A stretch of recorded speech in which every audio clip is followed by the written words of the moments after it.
Hello बच्चों, तो कैसे हैं आप सभी। उम्मीद करती हूँ कि आप सभी बहुत ही अच्छे होंगे। तो हम देखने वाले हैं इस वीडियो में कक्षा 10वीं के 3.1 के क्वेश्चन नंबर 3 का सोल्यूशन। अगर आपने मेरी पिछली वीडियोस नहीं देखी तो प्लीज़ मेरे चैनल पे जाके देख लीजिए। उसमें मैंने इंट्रोडक्शन बताया हुआ है क्वेश्चन नंबर 2 वाले वीडियो में।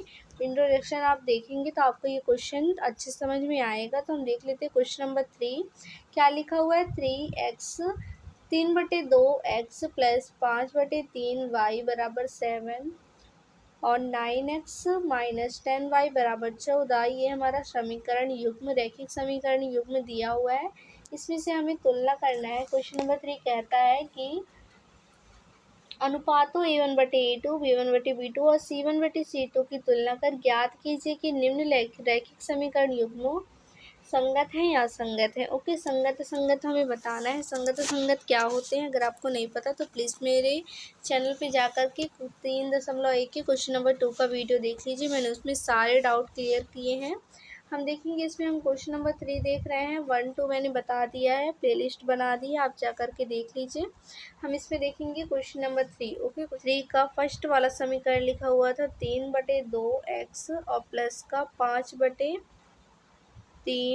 y और बराबर का 7। ओके, तो हम क्या करेंगे, सबसे पहले 3/2 x प्लस का 5/3 y माइनस का 7 बराबर 0 कर लेंगे। ऐसा क्यों किया, तो मैं आपको सबसे पहले बता दूं कि एक व्यापक रूप होता है। तो हम देखेंगे a1 x प्लस का b1 y प्लस का c1 बराबर, और क्या होता है a2 x b2 y plus का c2 बराबर क्या होता है 0। तो ये हमारा क्या होता है, व्यापक रूप होता है। इसी व्यापक रूप के से हम क्या करेंगे, तुलना करेंगे और a1/a2 और b1/b2 और c1/c2 का मान निकालेंगे। ओके, तो हम सबसे पहले क्या करेंगे, ये जो फर्स्ट समीकरण हमारा है वो बटे के रूप में लिखा है, तो हम इसको क्या करेंगे, पहले सरल करेंगे। ओके, तो मैं आपको बता दूं कि हम क्या करते हैं, इस 7 को पीछे ही रहने देते हैं। अभी पहले हम सरल कर लेते हैं, फिर उसको आगे करेंगे। ओके, तो हम क्या करते हैं, बराबर क्या हो जाएगा 7।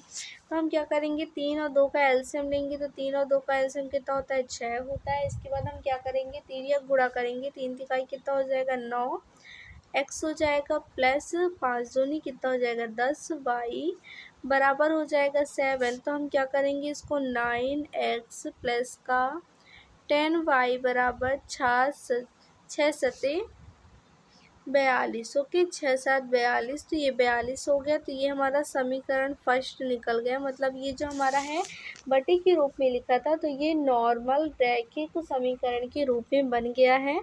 तो ये हम क्या करेंगे, सरल हो गया है ये समीकरण। अब इस समीकरण से और जो हमारा एक समीकरण और दिया है उसको लेंगे और इससे इस व्यापक रूप से तुलना करेंगे और बटे से तुलना करेंगे। फिर हमारा आंसर जो आएगा वो हमें बताना है। तो हम क्या करते हैं, सबसे पहले फर्स्ट समीकरण ये हमारा दिया हुआ है, इसको हम क्या करते हैं, मिटा देते हैं। आप इसको नोट कर लीजिएगा। हम क्या करते हैं, फर्स्ट वाला समीकरण यहाँ पर लिख देते हैं। क्या है फर्स्ट समीकरण, देखेंगे फर्स्ट समीकरण हमारा क्या हो जाएगा, 9x प्लस का 10y बराबर का 42 लिखा हुआ है। तो हम क्या करेंगे, 42 को बराबर के साइड ला करके माइनस का 42 बराबर 0 कर लेते हैं। ओके, तो इसके बाद हम क्या करेंगे, सेकंड वाला समीकरण देख लेंगे। लिख देते हैं, क्या लिखा हुआ है, 9x माइनस का 10y और बराबर का 14 लिखा हुआ है। तो माइनस का 14 बराबर 0 कर लेते हैं, क्योंकि c1 c2 का मान बराबर की इस साइड लिखा हुआ है। ओके, तो बराबर की इस साइड हम कोई भी संख्या लेके आते हैं तो चिन्ह बदल जाता है। तो हम क्या करेंगे, अब इसमें से क्या करेंगे, a1 और a2 का मान निकालेंगे। a1 और a2 का मान निकालेंगे, अच्छे से लिख देती हूँ मैं। a1 और a2 का मान निकालेंगे। फिर इसके बाद हम क्या करेंगे, b1 b2 का मान निकालेंगे। तो b1 और b2 का मान निकालेंगे। इसके बाद हम क्या करेंगे, c1 और c2 का तो हम क्या करेंगे, इससे हम क्या करेंगे, तुलना करेंगे। तो हम देखेंगे फर्स्ट वाला समीकरण जो हमारा लिखा हुआ है, तो x के साथ जो हमारा पद है वो a1 है। तो हम देखेंगे इसमें x के साथ जो हमारा पद है वो a1 है, तो इसमें हम क्या ले लेंगे, 9 ले लेंगे। फिर इसके बाद a2 देख लेंगे, तो ये भी हमारा क्या है, 9 है। इसके बाद हम b1 देखेंगे, तो ये हमारा 10 है, और b2 क्या है, माइनस का 10 है, और ये माइनस का 42 है। 42 है, इसको 42 लिख देते हैं। माइनस का 42 फिर क्या है, 14 है। ओके, तो 42 और माइनस का 14 हो जाएगा। ओके, तो हमें करना क्या है, अब बटे में देखना है बराबर है या नहीं है। तो देखेंगे पहले a1 बटे में a2, तो a1 बटे में a2 हमारा क्या हो जाएगा, 9/9 है ना। तो इसको काट देंगे तो कितना बचेगा, 1/1, या फिर हम कह सकते हैं कि ये सिर्फ क्या बचा है, 1 बचा है। ओके, तो इसके बाद हम क्या करेंगे, b1 b2 देख लेते हैं। आप इसको नीचे लिखिएगा, b1 बटे में b2, तो देखेंगे b1 हमारा क्या हो जाएगा, 10 बटे लगाएंगे, b2 क्या है, माइनस का 10। तो देखेंगे इसको काट देंगे तो हमारा क्या बचेगा, 1/1, पर किस में, माइनस में, है ना। तो ये हमारा क्या हो जाएगा, -1 आ जाएगा। तो हम देखेंगे ये जो हमारा है ना, ये हमारा a1 बटे में a2 बराबर नहीं है किसके, b1 बटे में b2 के। तो हमें लिखना कैसे है, आता हमें देखेंगे, हम लिखेंगे, इसको हम मिटा देते हैं, इसको आप नोट कर लीजिएगा। इसके बाद हम देखते हैं, लिखेंगे हमारा चूँकि a1 बटे में a2 जो है वो बराबर नहीं है किसके, b1 बटे में b2 के बराबर नहीं है।